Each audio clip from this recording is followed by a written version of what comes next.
Olá pessoal, vamos a mais uma questão de matemática do Enem 2020. Uma das 7 maravilhas do mundo moderno é o Templo de Kukulcán, localizado na cidade de Chichén Itzá, no México. Geometricamente, esse templo pode ser representado por um tronco reto de pirâmide de base quadrada. As quantidades de tipo de cada figura plana que formam esse tronco de pirâmide são.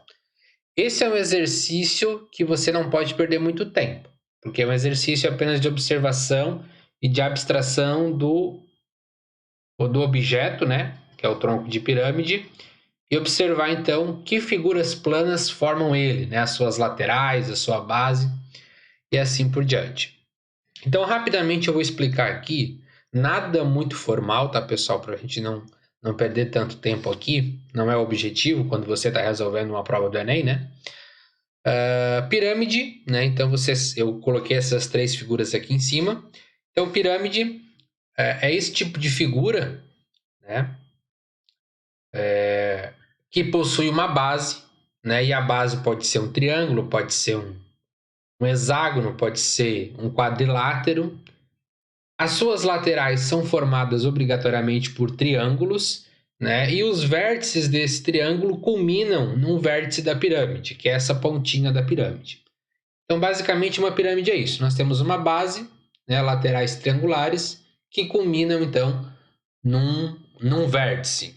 Tá? A quantidade de vértices que existem numa pirâmide é muito simples você calcular, que é o número de vértices de acordo com a base. Então, se é uma base quadrangular, nós temos 4 vértices, mais aquele vértice que une todos os triângulos, né? Portanto, nós temos 5 vértices.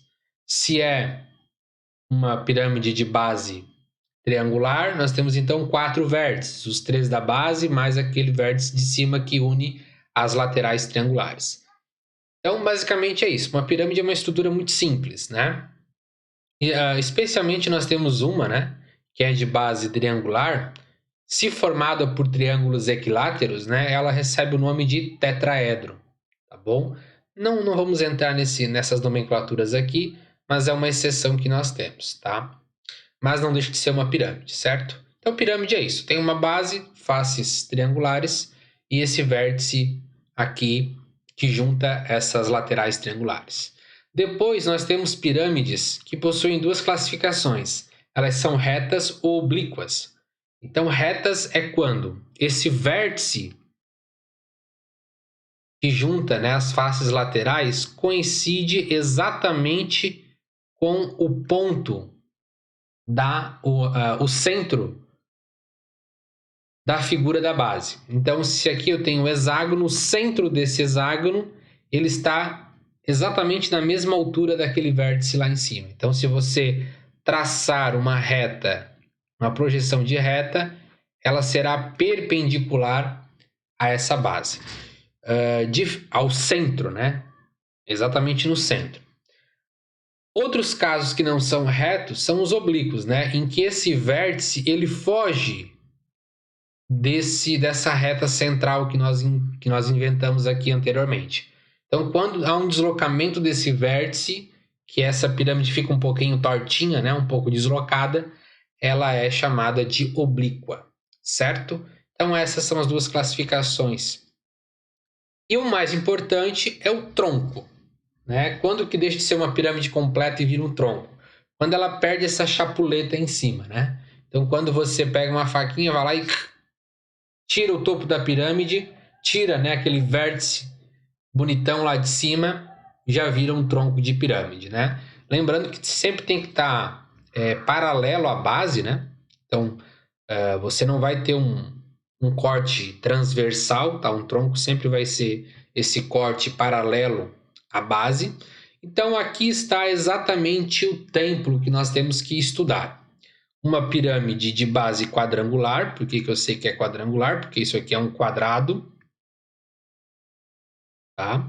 Um quadrado. E essa parte que nós cortamos para formar o tronco também é um quadrado, porque essa base da pirâmide ela é semelhante em qualquer altura que você vá cortar essa pirâmide para virar um tronco. Então não tem como aqui embaixo ser um quadrado e aqui em cima um triângulo. Não. Se é um quadrado aqui você cortou paralelo, vai ser um quadrado também. Certo? E agora deixamos de ter nos lados triângulos e nós temos então trapézios. Tá? Então, se você observar de uma perspectiva, né?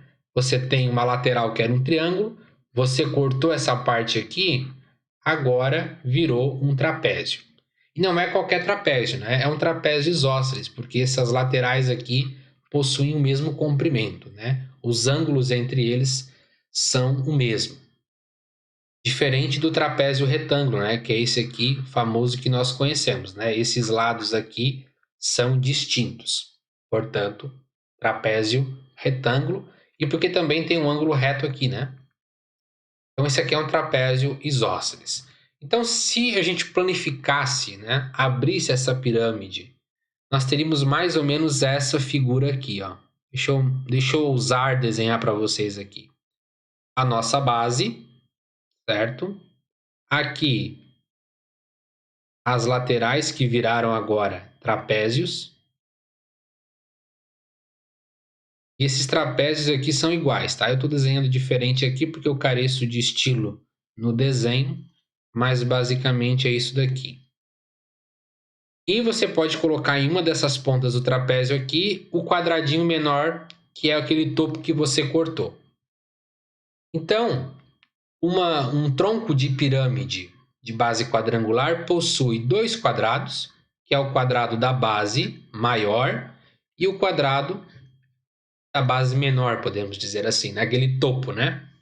Então, das alternativas, quais são as que têm dois quadrados? A letra A tem, então permanece como sendo uma possibilidade. A letra B você já pode riscar ela, porque não tem quadrado, a gente sabe que tem quadrado. Letra C tem dois quadrados, então uma possibilidade. A letra D, um quadrado só, never.